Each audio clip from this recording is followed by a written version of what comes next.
ક્યારે એવું વિચાર્યું છે કે અમુક લોકો કેમ ફટાફટ અમીર બની જાય છે જ્યારે મોટાભાગના લોકો આખી જિંદગી પૈસા પાછળ જ દોડતા રહે છે? જવાબ દોસ્તો, આવકમાં નથી, પણ પૈસા વિશેની આપણી વિચારસરણીમાં છે. તો ચાલો આજે રોબર્ટ કિયોસાકીના ફેમસ પુસ્તક રિચ ડેડ પુઅર ડેડની દુનિયામાં જઈએ અને સમજીએ કે સંપત્તિ બનાવવાની અસલી ચાવી છે શું. આખી વાર્તા શરૂ થાય છે રોબર્ટ નામના એક છોકરાથી, જેના 2 પિતા હતા. ના, જેવું તમે વિચારો છો એવું બિલકુલ નથી. એક હતા એના પોતાના પિતા, જે ખૂબ જ ભણેલા ગણેલા હતા, અને બીજા હતા એના મિત્રના પિતા, જેમને રોબર્ટ પોતાના રિચ ડેડ એટલે કે અમીર પિતા માનતો હતો. હવે આ બંને પિતા વચ્ચે જમીન આસમાનનો ફરક હતો, અને એ પણ એમની વિચારસરણીમાં. જુઓ, રોબર્ટના જે ભણેલા ગણેલા પિતા હતા ને, એ માનતા કે ભાઈ પૈસો તો બધા ઝઘડાનું મૂળ છે. પણ એનાથી બિલકુલ ઉલટું, એના અમીર પિતા, જે માંડ 8મું પાસ હતા, એ કહેતા કે ના ભાઈ ના, પૈસાનો અભાવ બધા ઝઘડાનું મૂળ છે. એ કહેતા આપણે આ વસ્તુ નહીં લઈ શકીએ, બસ વાત પૂરી, મગજ બંધ. જ્યારે બીજા પૂછતા, અચ્છા આ વસ્તુ લેવી છે તો કઈ રીતે લઈ શકીએ? આ એક સવાલ આખી ગેમ બદલી નાખે છે, કારણ કે એ મગજને દોડતું કરે છે. તો સવાલ એ છે કે આ 2 અલગ અલગ વિચારસરણીમાંથી રોબર્ટે એના અમીર પિતા પાસેથી એવું તો શું શીખ્યું? એવો કયો પાઠ હતો જેણે એનું આખું જીવન અને ફાઇનાન્શિયલ ફ્યુચર જ બદલી નાખ્યું? ચાલો જોઈએ. એ સૌથી મોટો અને સૌથી અગત્યનો પાઠ હતો ફાઇનાન્શિયલ લિટરસીનો, એટલે કે નાણાકીય સાક્ષરતા.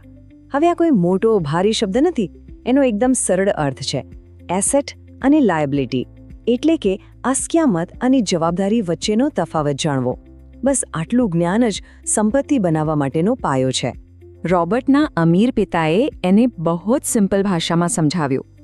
એસેટ એટલે એવી કોઈ પણ વસ્તુ જે તમારા ખિસ્સામાં પૈસા નાખે, બસ આટલું જ. આ વાતને મગજમાં બરાબર ફિટ કરી લેજો. અને એનાથી એકદમ ઉલટું, લાયબિલિટી એટલે એવી કોઈ પણ વસ્તુ જે તમારા ખિસ્સામાંથી પૈસા બહાર કાઢે. જો આ 2 સાદી વ્યાખ્યાઓ સમજાઈ ગઈ ને, તો સમજી લો કે પૈસાની અડધી રમત તો આપણે જીતી ગયા. ચાલો આ વાતને હજી વધુ સારી રીતે સમજવા માટે એક મસ્ત ઉદાહરણ લઈએ. માની લો કે રમેશ અને સુરેશ નામના 2 પાક્કા મિત્રો છે. બંને એક જ કંપનીમાં એક જ પોસ્ટ પર કામ કરે છે, અને બંનેનો પગાર પણ એકદમ સરખો છે. હવે જેવો પગાર આવે, રમેશ તરત જ નવો ફોન, બ્રાન્ડેડ કપડાં કે લેટેસ્ટ બાઇક ખરીદવા ઉપડી જાય છે. આ બધી વસ્તુઓ એને ક્ષણભર માટે અમીર હોવાનો અહેસાસ કરાવે છે, પણ હકીકતમાં આ બધી લાયબિલિટીઝ છે જે એનું ખિસ્સું ખાલી કરી રહી છે. બીજી બાજુ આપણો સુરેશ એના પૈસા એવી જગ્યાએ રોકે છે જ્યાંથી વધુ પૈસા બને, જેમ કે સ્ટોક્સ, બોન્ડ્સ કે પછી રિયલ એસ્ટેટ. ટૂંકમાં એ એવી એસેટ્સ ખરીદે છે જે ભવિષ્યમાં એને સાચે જ અમીર બનાવશે. હવે જરા જુઓ કે આ નાનકડી આદતનું પરિણામ શું આવે છે. ફક્ત 2 જ વર્ષમાં રમેશ હજી પણ પગાર માટે સંઘર્ષ કરી રહ્યો છે, જ્યારે સુરેશ પોતાની એસેટ્સના કારણે કરોડપતિ બની ચૂક્યો છે. વિચારવા જેવી વાત છે. તફાવત આવકમાં નહોતો, તફાવત તો આદતમાં હતો. આ બંને મિત્રો વચ્ચેનો જે મૂળભૂત તફાવત હતો ને, એ હતો એમના કેશ ફ્લોમાં, એટલે કે પૈસા એમની પાસે કઈ રીતે આવે છે અને કઈ રીતે જાય છે. યાદ રાખજો, સંપત્તિ માત્ર કમાણી પર નહીં, પણ પૈસાના પ્રવાહની દિશા પર આધાર રાખે છે. એક ગરીબ વ્યક્તિનો કેશ ફ્લો એકદમ સીધો સાદો હોય છે. પૈસા આવે છે અને એ સીધા જ ઘરનું ભાડું, ખાવા પીવાનું અને બીજી જરૂરિયાતો પાછળ જતા રહે છે. મહિનાને અંતે હાથમાં શૂન્ય. હવે વાત કરીએ મધ્યમ વર્ગની. અહીંયા પણ આવક આવે છે, એમાંથી જરૂરિયાતો પૂરી થાય છે, પણ પછી જે પૈસા બચે છે ને, એ સીધા કારના હપ્તા, ક્રેડિટ કાર્ડના બિલ અને મોંઘા ગેજેટ્સ જેવી લાયબિલિટીઝ ખરીદવામાં જતા રહે છે. અને પરિણામ, મહિનાને અંતે પરિસ્થિતિ જે હતી એની એ જ. અને હવે જુઓ આખી રમતનો ટર્નિંગ પોઈન્ટ, એક અમીર વ્યક્તિનો કેશ ફ્લો.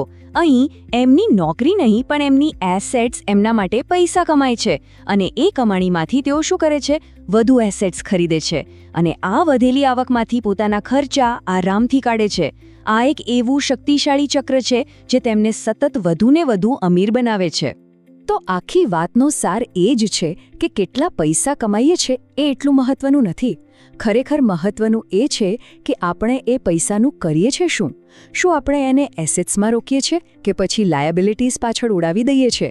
આ એક જ સવાલ સંપત્તિ બનાવવાનું મૂળ મંત્ર છે. મોટાભાગના લોકો એક બહુ સામાન્ય જાળમાં ફસાઈ જાય છે, જેને સેલરી ટ્રેપ અથવા પગારની જાળ કહી શકાય. એમને એમ લાગે છે કે જેવો પગાર વધશે બધી સમસ્યાઓ દૂર થઈ જશે, પણ હકીકતમાં થાય છે ઉલટું. જેવો પગાર વધે એવા જ ખર્ચાઓ અને લાયબિલિટીઝ પણ વધી જાય છે. મોટું ઘર, મોંઘી ગાડી, અને પરિણામે તેઓ ક્યારેય આ ચક્રમાંથી બહાર જ નથી આવી શકતા. તો આ સમગ્ર ચર્ચામાંથી શું શીખવા મળ્યું? એકદમ સરળ શબ્દોમાં કહીએ તો અમીર લોકો એસેટ્સ ખરીદે છે, જ્યારે ગરીબ અને મધ્યમ વર્ગ લાયબિલિટીઝ ખરીદે છે અને પાછા ભૂલથી એને એસેટ્સ માની બેસે છે. જો સાચી સંપત્તિ બનાવવી હોય તો હંમેશા પહેલાં પોતાનો એસેટ કોલમ મજબૂત કરવા પર ધ્યાન આપવું જોઈએ.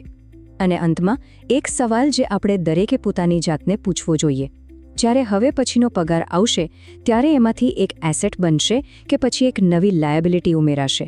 આ સવાલનો જવાબ જ આપણું નાણાકીય ભવિષ્ય નક્કી કરશે.